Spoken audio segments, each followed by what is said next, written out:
Buongiorno e benvenuti a questa edizione di TG Sicilia, i titoli del nostro telegiornale. Dopo la danza della pioggia arriva la messa per invocare l'acqua. A Sferro, nella piana di Catania, gli agricoltori disperati si riuniscono in preghiera. A secco e vandalizzati, non c'è pace per gli orti urbani di Librino a Catania. Chi può difende il suo piccolo pezzetto di terra e chiede interventi al comune. Meteo da lunedì, temperature in calo anche di 5 gradi e pioggia sparsa in tutta l'isola, ma sarà solo una breve tregua dal caldo estivo che ritornerà anche nella seconda metà di settembre. Dopo oltre 20 anni la regione siciliana torna ad assumere. Si tratta di un primo bando per dirigenti prevalentemente rivolto a laureati in discipline economiche e ingegneria gestionale. Dramma della solitudine a Palermo, una donna di 59 anni trovata morta in casa dai vigili del fuoco, era per terra in una pozza di sangue e i vicini non la vedevano da giorni. Pochi soldi per i malati oncologici, la passeggiata di beneficenza organizzata a Marina di Ragusa per raccogliere fondi e acquistare un'auto attrezzata si rivela un flop, delusione dai promotori. Calcio, il Catania giocherà oggi alle 18:30 in casa della Juventus. Next Generation in campo anche Messina e Trapani stasera.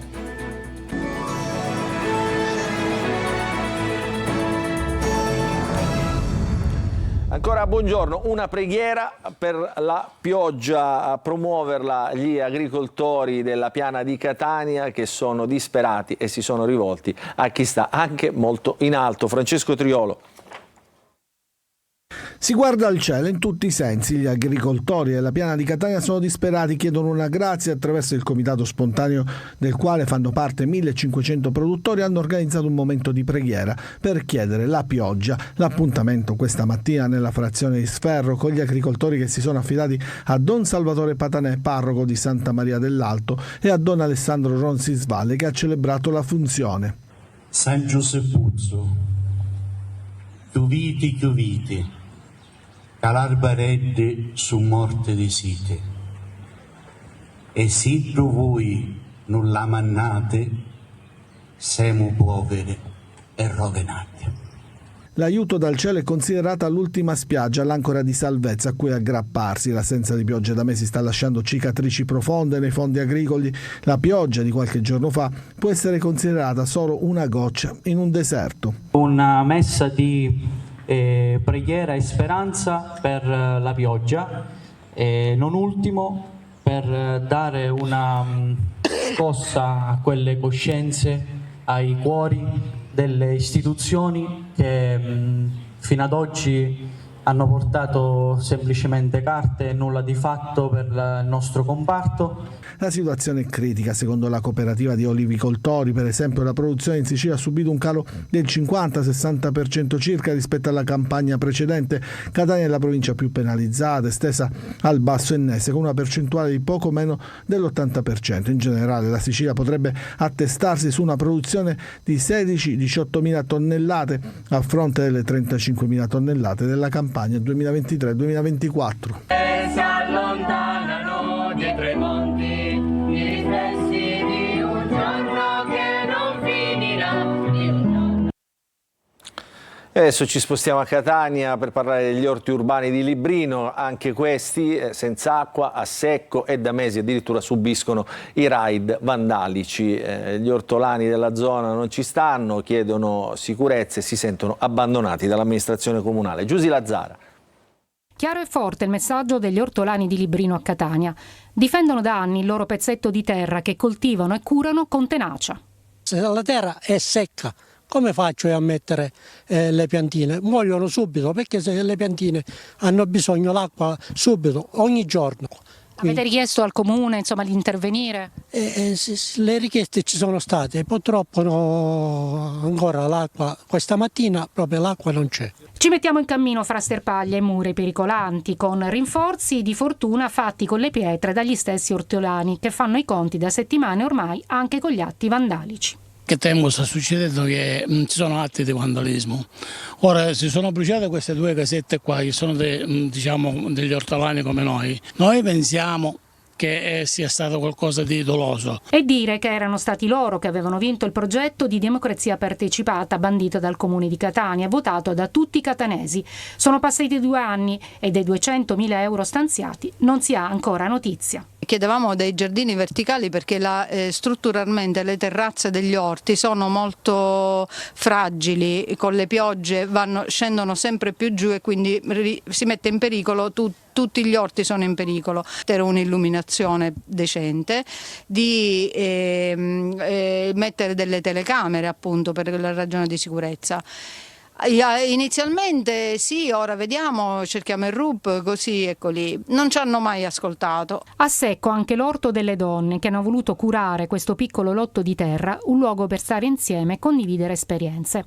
Ma adesso gli ortolani sono pronti anche a protestare sotto il Palazzo del Comune se non riceveranno risposte. E dopo il gran caldo delle ultime settimane, da lunedì qualche speranza perché le temperature scenderanno anche di 5-6 gradi, ritornerà la pioggia, ma poi spunterà di nuovo il sole e il caldo. Il servizio di Francesco Aloi. Dall'Atlantico fino alla Sicilia è il lungo viaggio della perturbazione che porterà fresco e soprattutto pioggia, dopo giorni e giorni di afa, seppur con qualche temporale isolato.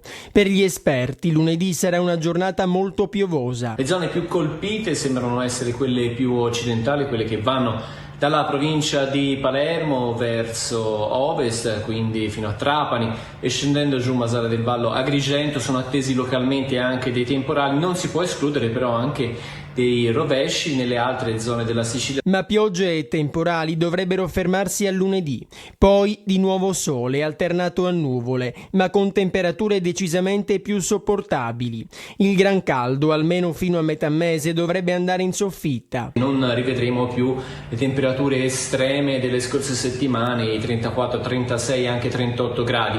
Ci attendiamo temperature massime, direi non superiori ai 30-32 gradi, forse sulle zone più orientali. Notizia bomba per studenti e docenti, che proprio la prossima settimana torneranno in classe. La frescura è tanto desiderata, i temporali intensi forse un po' meno, ma è settembre, quindi dovremo aspettarci di tutto. La fase autunnale è sicuramente caratterizzata da un'alta variabilità. Per gli amanti del mare, nessuna paura.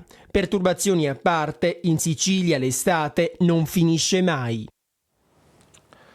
Sarà bandito, cambiamo argomento, entro fine anno dalla regione siciliana un concorso per nuovi dirigenti regionali. Dopo oltre 20 anni la regione dunque torna ad assumere non solo qualifiche medio-basse ma anche funzioni apicali. Il servizio di Maglio Viola.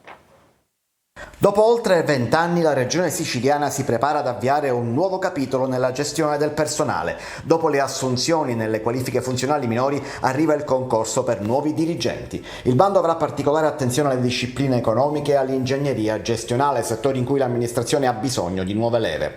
Il concorso vedrà la luce entro la fine dell'anno. Il percorso è iniziato, la Commissione Affari Istituzionali all'Ars ha già dato il suo via libera preliminare, aprendo la strada all'avvio del percorso amministrativo. Il Dipartimento regionale della funzione pubblica sta lavorando dunque alla redazione di un bando chiaro e preciso in grado di resistere a possibili contestazioni. L'obiettivo è garantire un iter snello e trasparente basandosi sull'analisi di normative e concorsi banditi in altre realtà, superando la pessima esperienza del concorso fatto negli ultimi mesi e anni per i centri per l'impiego. I posti a disposizione saranno inizialmente limitati a un centinaio, almeno la metà di questi sarà riservata a candidati esterni all'amministrazione regionale, offrendo dunque un'opportunità di inserimento lavorativo a nuove professionalità. Ma anche i funzionari regionali in possesso dei titoli di accesso potranno partecipare al concorso per avanzare di carriera.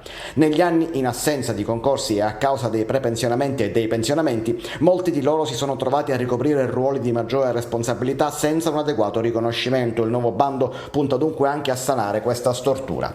Il tutto passerà da una norma di legge il cui esame inizierà la prossima settimana all'Ars, con l'obiettivo di arrivare all'approvazione definitiva entro ottobre.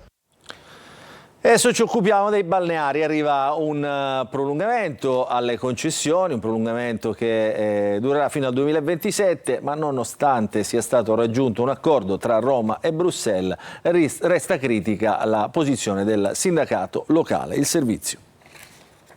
Il caso balneari ha trovato una soluzione temporanea. Le concessioni vengono prolungate fino al 2027. Le gare dovranno essere bandite entro il giugno precedente e chi subentra dovrà pagare un indennizzo a chi lascia e assicurare la continuità occupazionale dei lavoratori. Tra Roma e Bruxelles è trovato un punto di equilibrio tra la necessità di aprire il mercato delle concessioni e l'opportunità di tutelare le aspettative degli attuali gestori. Per i balneari però spunta il salvagente degli indennizi. Nel decreto il concessionario uscente avrà diritto al riconoscimento di un indennizzo a carico di quello subentrante, in pratica una sorta di canone di avviamento dell'attività. Sembrerebbe conclusa un'annosa questione, ma resta critica la posizione dei balneari siciliani. Non è una proroga, è una proroga condizionata, quindi ancora non è chiaro in quali termini, e quello che noi abbiamo sempre chiesto non è tanto una proroga, ma una risoluzione, una soluzione a questa annosa problematica, e dopo i tanti impegni del governo vorremmo che ci fosse qualcosa di concreto che in qualche maniera tuteli la categoria. In ogni caso la durata delle nuove concessioni dovrà essere di almeno 5 anni e non più di 20 per garantire al concessionario di ammortizzare gli investimenti effettuati. La cronaca: una donna è stata trovata morta in casa a Palermo, è stata disposta l'autopsia, tracce di sangue anche nel letto. I vicini non la vedevano da giorni. Servizio di Marco Gullà. I vicini non la vedevano da circa 3 giorni e così hanno allertato le forze dell'ordine. Siamo in via Marabitti a Palermo. Una donna di 59 anni è stata trovata morta in casa dai vigili del fuoco. Non appena dentro, i pompieri l'hanno trovata riversa per terra in una pozza di sangue. Anche nel letto c'erano tracce di sangue. Sono intervenuti gli agenti di polizia e il medico legale. La donna, stando a quanto raccontano i vicini, soffriva probabilmente di depressione, ma non aveva dato segni di squilibrio negli ultimi giorni. Era un pochettino forse come depressa. Ah, quindi cosa è successo? Lei ha avuto... ogni giorno passava di qua e salutava tutti. È una ragazza, se aveva marito, figli, non lo so, però una signora bellissima. Aveva il saluto degli angeli. Potrebbe trattarsi della cosiddetta tragedia della solitudine. La donna sarebbe rimasta in casa per 3 giorni con il condizionatore acceso, un'assenza che ha quindi insospettito i vicini. Sarà però l'autopsia a chiarire le cause della morte di questa donna di 59 anni.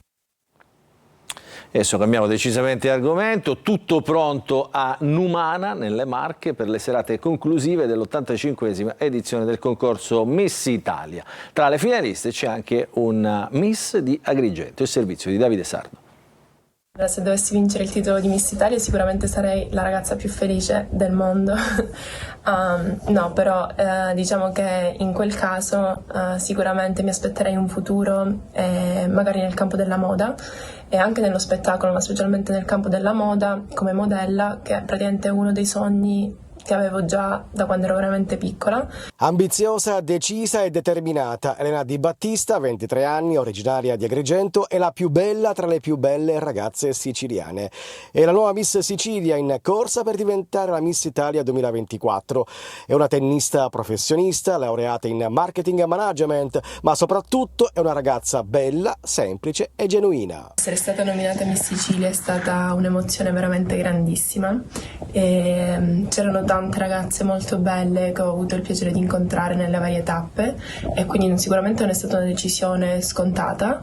L'unica cosa che posso dire è che sono davvero felicissima e onorata di poter rappresentare la Sicilia in un concorso così rinomato come Miss Italia. Dopo aver vinto il titolo regionale più importante, Elena si gode alcuni giorni di relax in attesa della finale nazionale a Numana, nelle Marche. Non ci resta allora che fare il tifo per lei, per la bella Elena.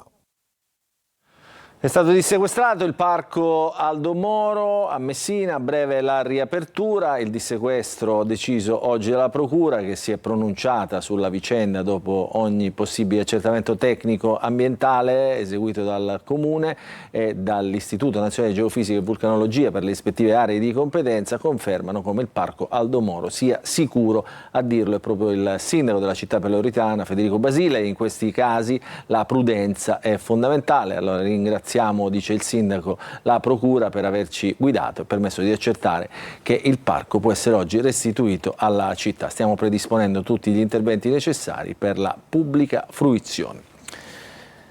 E adesso parliamo di luce e gas, i prezzi di luce e gas che salgono, scendono con bollette che ormai fanno quasi paura, però si può essere dei consumatori intelligenti e risparmiare anche un po' sulla bolletta facendo sempre attenzione ai tranelli. Il servizio.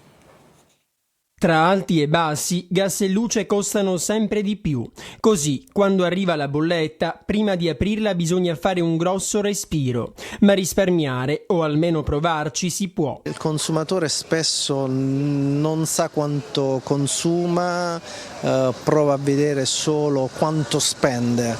Ecco, col diario dei consumi proviamo a cambiare un po' l'impostazione e orientiamo il cliente all'utilizzo dell'energia quando è necessario. È una novità del gruppo Era, multiutility che sta investendo in Sicilia. Si vende energia, ma sempre puntando al green. Il rispetto dell'ambiente non va mai dimenticato. Compensiamo attraverso dei certificati le emissioni di CO2. E adesso siamo nel periodo di passaggio dal mercato tutelato a quello libero. Testimonianza ne sono le tante chiamate dei call center. Risparmiare sì, ma facendo sempre attenzione. Abbiamo l'inverno alle porte, quindi riteniamo che attraverso i prezzi di libero mercato, prezzi fissi, si possa mettere a riparo i consumi. Con i nuovi sportelli a Raffadali nell'Agrigentino e a Palazzolo Acreide nel Siracusano, il gruppo Era è sempre più vicino al consumatore e al territorio. A Marina di Ragusa tanta amarezza per una passeggiata di beneficenza non partecipata. Lo scopo era raccogliere fondi per l'Associazione Italiana Malati Oncologici e ci racconta tutto Veronica Barbarino. Una passeggiata benefica a Marina di Ragusa per raccogliere fondi e acquistare un'auto attrezzata per il servizio di trasporto dei malati oncologici. È stata l'iniziativa organizzata da AIMO, l'Associazione Italiana Malati Oncologici. Nata a Caltagirone in stretta collaborazione con la Fondazione Veronesi, l'associazione mira a essere un luogo di ascolto, accoglienza, informazione e supporto per i malati e le loro famiglie. Ma non sempre i buoni propositi vengono accolti. Pochissima infatti la partecipazione dei ragusani alla camminata benefica. No, una piccola grande pecca. Siamo pochi, potremmo essere molti di più per dare una mano a chi effettivamente in questo momento aiuta le persone in difficoltà.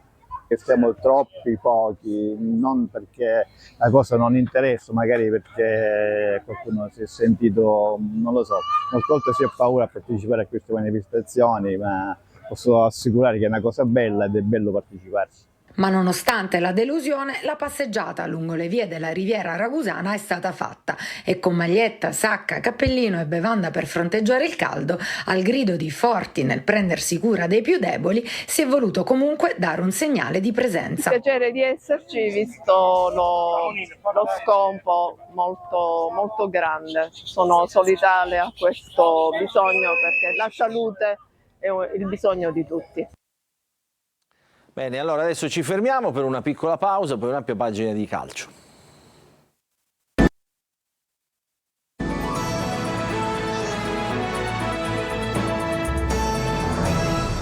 Ancora ben trovati nella seconda parte del nostro TG Sicilia, parliamo di calcio, cominciamo con il Catania che sarà di scena oggi pomeriggio in casa della Juventus Next Generation, rossoazzurri con le stesse indisponibilità e con gli stessi interpreti rispetto alla partita giocata contro il Benevento. Marco Carli. La partita di Biella con la Juve Next Gen è già un piccolo test per il Catania che, per dirla alla Toscano, deve capitalizzare la vittoria con il Benevento.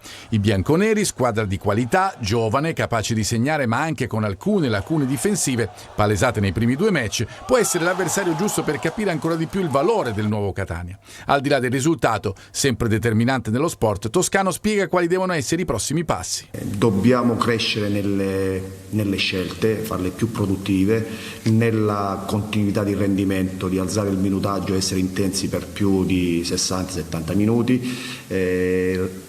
far crescere chi è ancora un pochettino più dietro dal punto di vista della conoscenza soprattutto della squadra e dei compagni, però vedo una squadra concentrata, sul pezzo. Stessa situazione con l'aggiunta dell'indisponibilità di Jimenez per Toscano rispetto a quella registrata col Benevento. Dunque si deve fare di necessità virtù, soprattutto in attacco, ma ci sarà la possibilità di rodare ulteriormente un 11 che, praticamente identico nelle ultime partite, soprattutto in difesa e a centrocampo, ha dato segnali importanti. Il nome su tutti è quello di Sturaro. Juventus Next Gen Catania sarà seguita da Telecolor con diretta stadio a partire dalle 18, consuete 3 ore live con collegamenti dallo stadio e alla fine le interviste con i protagonisti.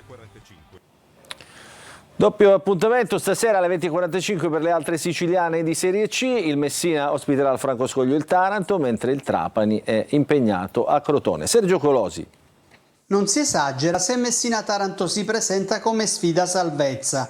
Le due squadre, costruite tra problemi societari e scarse risorse finanziarie, puntano ad una permanenza in terza serie che significherebbe impresa nell'anno più complicato delle rispettive gestioni. Il punto in classifica per entrambe le formazioni dopo 2 turni di campionato è già un primo segnale. Modica recupera manette in una difesa troppo distratta contro Potenza e Cerignola. La fiducia a Krapicas è dettata dall'inconsistenza dell'alternativa Curtosi. Rispetto tantissimo il Taranto, ha aggiustato strada facendo quello che è l'organico, è una piazza gloriosa e importante, vogliono vendere cara la pelle e io generalmente delle belve ferite ho paura. Possibili novità dall'inizio, salvo in difesa Petrucci a centrocampo e Luciani in attacco con Anatriello dirottato sull'esterno. Io sono contento dei miei ragazzi, dobbiamo solo cercare di avere quella continuità necessaria e quella testa giusta per affrontare qualsiasi tipo di gara. Crotone-Trapani è la grande occasione per Totò Aronica.